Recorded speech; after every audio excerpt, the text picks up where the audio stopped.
Welcome to our Sunday evening meditation. Um, I just had a most extraordinary weekend. Um, Me and a group of my fellow students that I studied with when I was with my teacher, Rama, got together here in Santa Fe and we had an amazing weekend. I'll let you a little bit on what was going on because it's kind of interesting. Besides, I get to talk about my favorite subject for a while, which is me. um, Leading into this celebration, uh, I couldn't see beyond Sunday night. It was just a blank wall. I couldn't figure out what that was. I kept thinking about it. What's this going on here? And of course, my ego is going crazy. Well, what's this? Are you going to die? Is this going to happen? What's going to? Just a blank wall. And then I was leading some meditations. And yesterday I went into samadhi. And that's always wonderful. Always wonderful. And I thought, wow, that's enough right there. And then this morning at the meditation, I went even to a deeper experience of samadhi.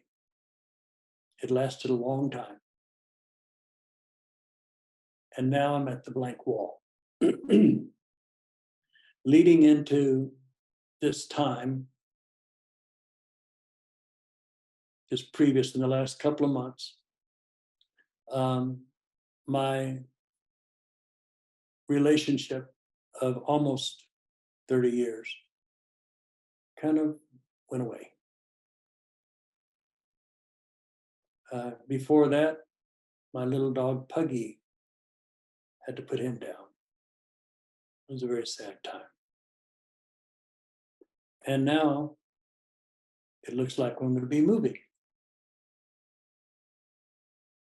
And I don't know where or when or how. And I don't care. I am a blank wall. The past is gone. It's all been taken away, dissolved. And the future it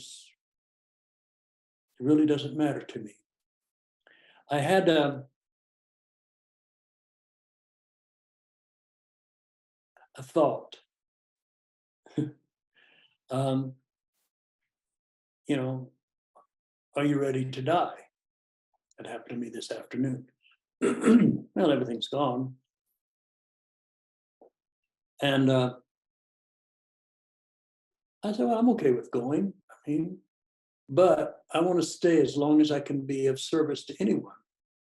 I do not want to be a burden to anyone, but I want to be of service. So we'll see what happens. I'm here to be of service to you.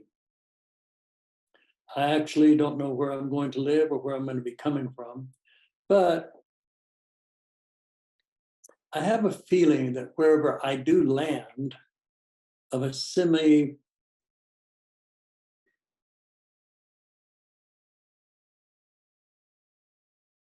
permanent home, get my thoughts going here, then I'm going to ask those people who want me to mentor them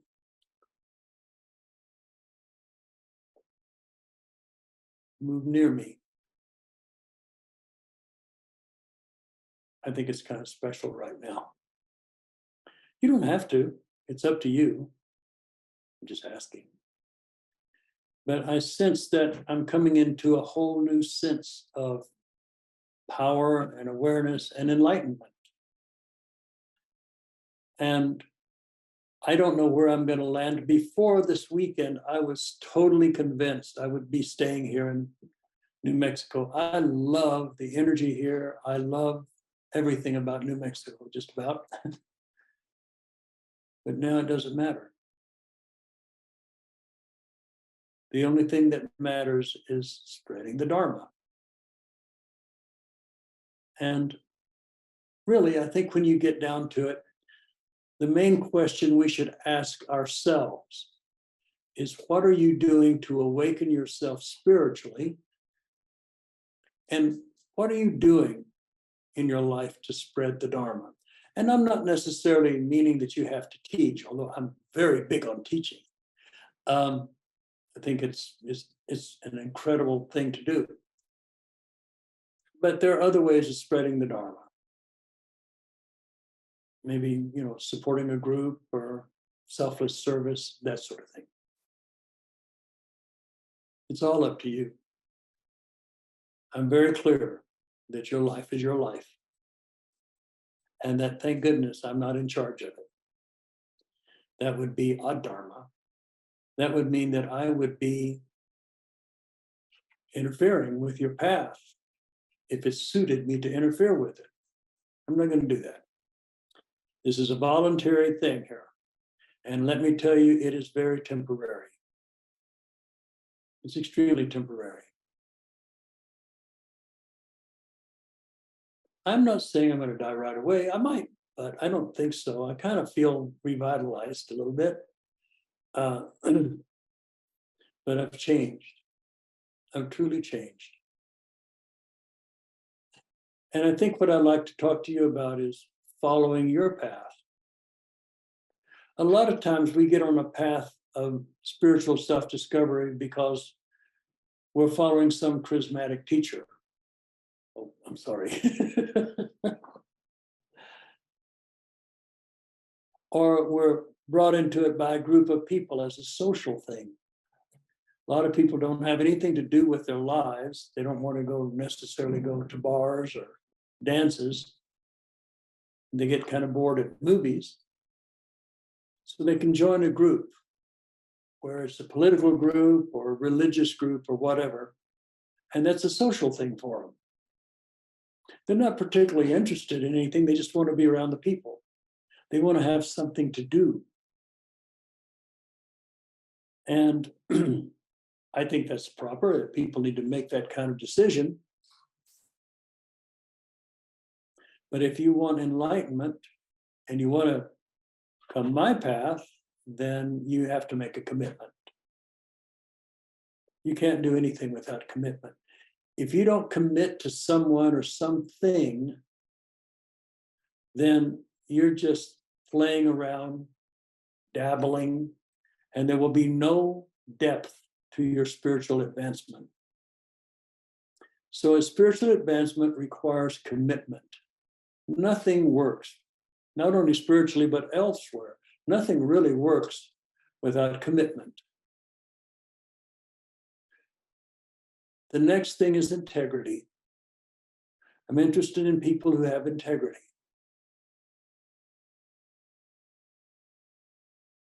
Integrity is being impeccable with your life. It's not telling lies. It's not stealing from other people. You're not interested in controlling or dominating or manipulating other people. And I'm interested in people who want to give up their fears. Because I know that in enlightenment, there is no fear. You have to be willing to give up your guilt and your shame. Because in enlightenment, there is no guilt or shame. There are no victims in enlightenment. It's just oneness, an endless perfection of the divine. So I'm interested in mentoring people. If you were interested in my little scheme of marching up and down the square, you have to see Monty Python's The Meaning of Life to get that one. But if you want to go my path, then you need to commit. And if you're not willing to commit, then find someone or something that you can commit to. Because unless there's commitment, there really isn't that much advancement. You're just like a regular person.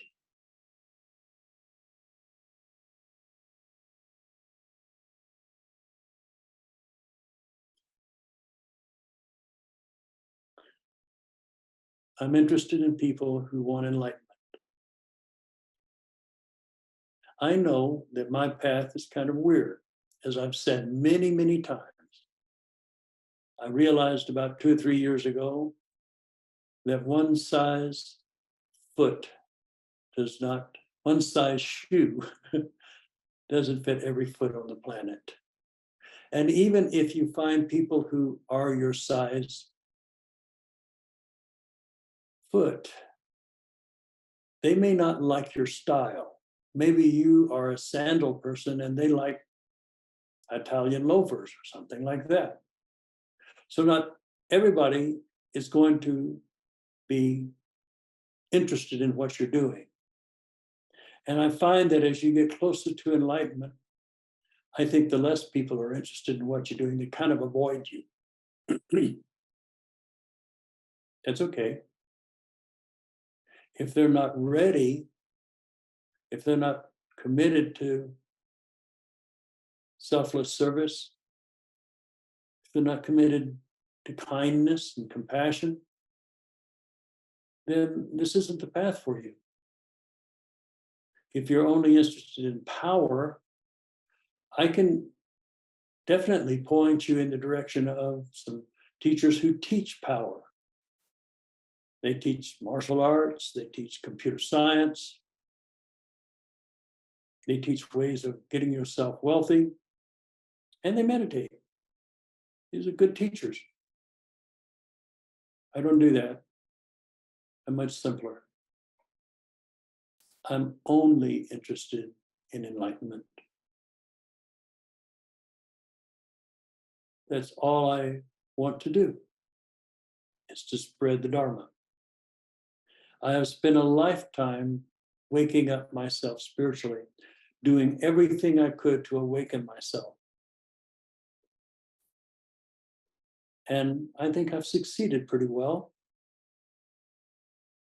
I've also spent my life spreading the Dharma ever since my 20s. That's a long time for me. And it's all very short ahead. So it does require commitment. And I'm not saying that you have to,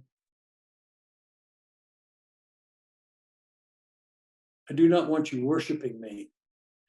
If you want to be around me and learn this art that I am trying to teach, then you have to commit to it. You have to commit to enlightenment, not me as a person. I'll come and go. I've come, I will go. But you have to commit to enlightenment. And you have to want it. And this is the hard part. You have to want enlightenment more than anything. And the world is full of things. As a matter of fact, everything you think of is a thing. Everything. And you have to be willing to give it all up. As I mentioned, I'm always doing that. This isn't the first time I've lost everything. I've done it many times. But I always keep my attention upon the higher and the best and the light. I feel no sense of loss. I'm the blank wall. I do not know what the future brings, although I must admit that my ego is kind of curious. But I'm not interested in relationship, having a relationship. I'm 76. I'm only interested in spreading the Dharma. So I'm committing to you 100%. I'm committing to helping you find the light within yourself, to awaken to that light. It's already there. Enlightenment is already inside of you. Enlightenment is in everything. But we fall into these bodies, our soul falls into this body, in a whole world of limitation and duality. In the Carlos Castaneda books, they talk about the tonal and the nahual. The nahual is unknown, it's unknowable. You cannot define it, you cannot picture it, you cannot do anything to it. It is unknowable. But this unknowable, out of itself, creates what is called the tonal. And the tonal is everything. The tonal is duality. It is comparing this to that, high to low, advanced to beginner, good and evil. I could go on. It's duality. But the nahual is not a thing. In Hinduism, the nahual is referred to as the Lord Brahma. Brahma is that energy that is before creation that creates everything out of itself. It is unmanifest creation. And right at the point between the unmanifest and the manifest is the Lord Vishnu, which takes that unmanifest creation and manifests it.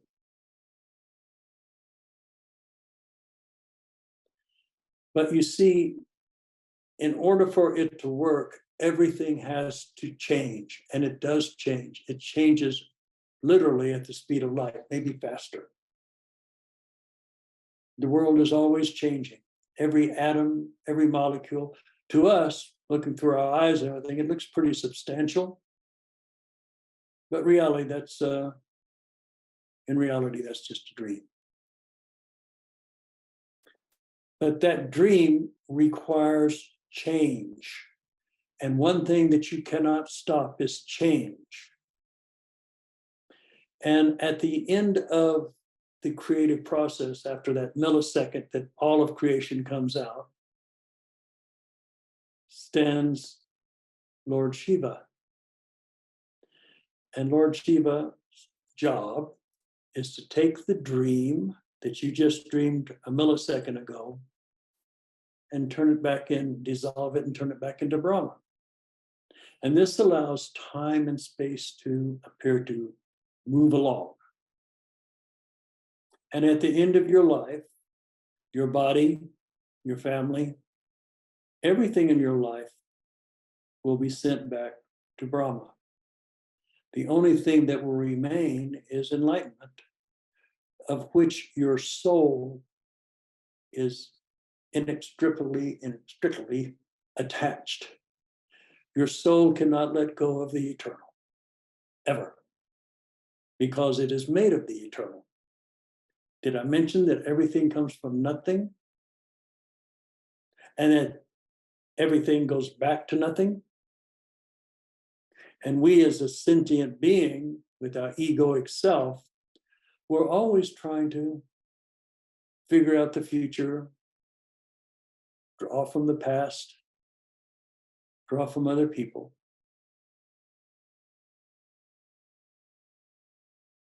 But in reality, it's just one.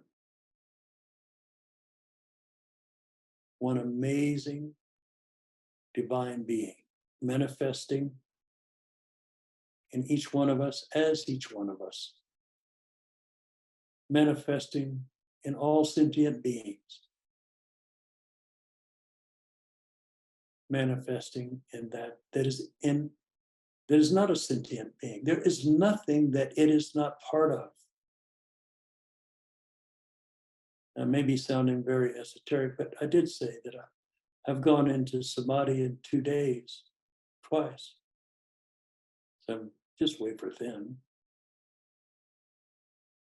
And I want to encourage you. Life is very short. Make good use of your time. What you take care of here, you'll take that with you. Like if you overcome jealousy here, in your next life, you won't be susceptible to it. If you overcome poverty here, in your next life, you'll find it easy to make money, to be wealthy. If you failed to do things, if you failed to forgive someone because they hurt you,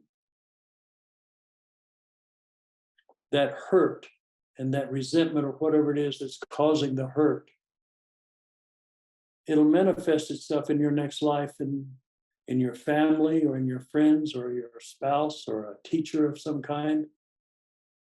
You take the good and you take the bad with you.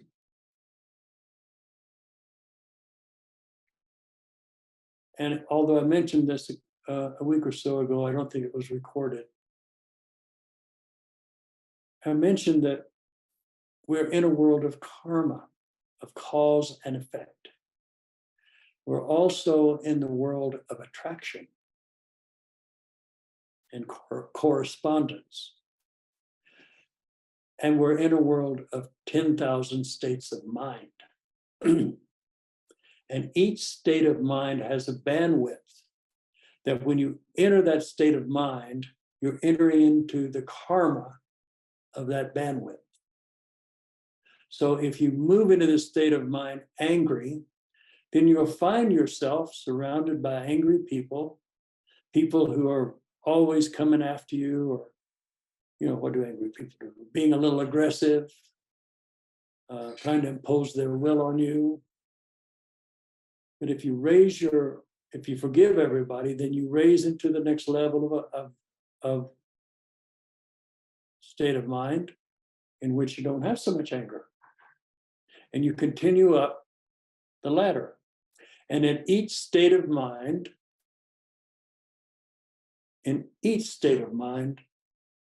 there's karma. And in each state of mind, that karma creates a law of attraction of things that exist in that level of experience. Now, here's an interesting thing to think about. I'm always thinking about stuff. What is enlightenment? Well, how about this? Enlightenment is getting rid of the darkness. That's pretty simple.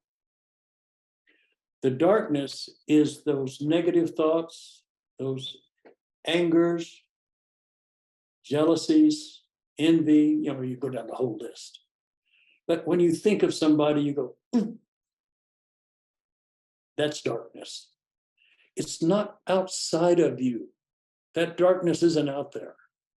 It's inside of you. And you're washing through your being all of that darkness, and it comes out your mouth, in your language, and in your interactions with others. It comes out in every part of your being. You may think, that everybody hates, I'll pick something weird. Everybody hates cats. I don't like cats. Everybody hates cats. Cats are no good. Well, you're the only one that has that darkness. None of your friends have that darkness. They pet cats. They love cats. Cats are wonderful. But for you, there's a darkness there. If there's anything that can cause you to be angry or upset or feel bad about yourself, to feel resentment about others, that's inside of you. Other people don't feel that way. That's your feelings. It's your insight. It's how you're operating your life. And how we view the world is a level of our enlightenment. So when every master says the same thing, forgive your enemies. Pray for them to do okay. That seems opposite of what we're taught everywhere else. But why would the master say that? The master says that because if you don't forgive your enemies, if you don't pray for those who persecute you, you're taking that resentment and that anger and that hurt, all that shadow material with you into your next life. Not only that, that shadow material puts you in a certain state of mind, which creates the karma, which creates the law of correspondence and attraction. So that's why you need to improve yourself, to make your life better. As I've gone on this path, I've made many, many changes in my life. But the most important change I've come around that's really meant a lot to me, to make me happy and every other way, is to be grateful and to forgive everybody and not to be a victim. There's no such thing as a victim. It's a state of mind. And the victim state of mind precludes you from changing. It locks you in to a certain karma. And that brings things to you. It's not that if you steal from somebody, you'll have things stolen from you. But if you've lived in a neighborhood where there's a lot of theft going on, you know that it's not only thievery that's going on. There's a lot of anger and outrage and maybe violence. Why would you want to live there? Some years ago, I put a post up on Facebook, and it has this deep valley, and this person's walking up toward it. It's dark and clouds over it. And the post said, "Yea, though I walk through the valley of the shadow of death, I don't think I'll build a condo here." You don't have to live in a hell world. You don't have to live in a world of fear and guilt or shame. You simply have to forgive everybody. You have to forgive yourself. And that's how you start the enlightenment process, is by getting rid of the shadow inside of you. You're not a victim. You chose it. You chose, the karma's brought it to you. It's time to forgive it, to let it go, and start being kind. Start being selfless. To practice selfless giving. To make this planet a better place just by you breathing in it.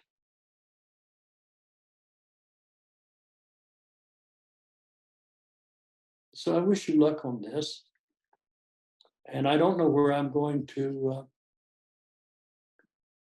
I really don't know where I'm going to end up. Before this last weekend, I was absolutely sure I would be in New Mexico. I still maybe. I love New Mexico. The vibe here I find is very pristine. It feels like home, but I'm not attached. This last weekend cleared all of that out. I'm liberated. I'm free. On the white wall.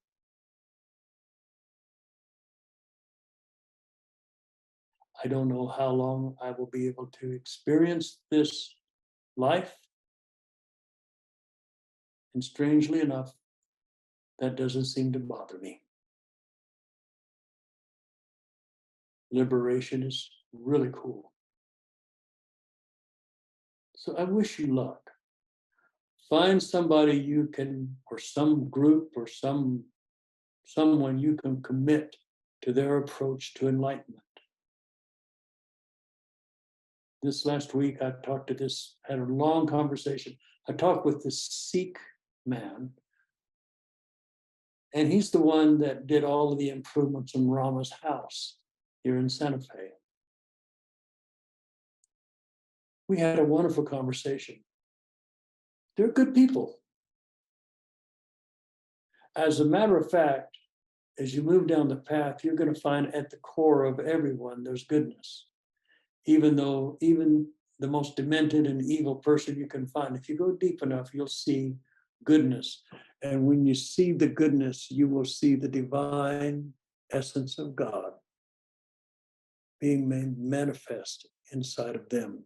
And you get a chance to see how they're taking that darkness of their duality, being a victim, being anger, being a thug, being a bully. They're doing that, and it's creating all of this stuff going on here. The divisiveness of tribalism. Wow. We have to stop it. And you don't stop it out there.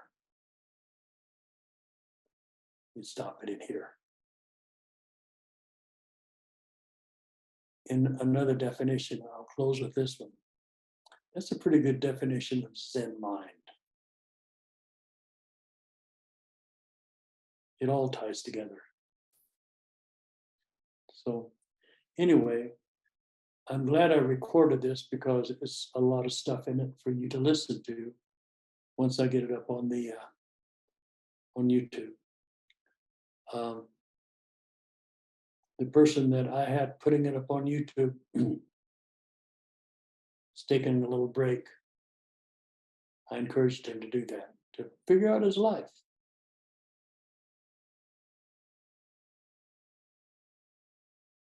Yeah. But hopefully we'll get this video up for you soon. I do love you. And now I'd like to finish today with a meditation of 3 Psalms. Oh, what the heck. Let's do 4. Why not?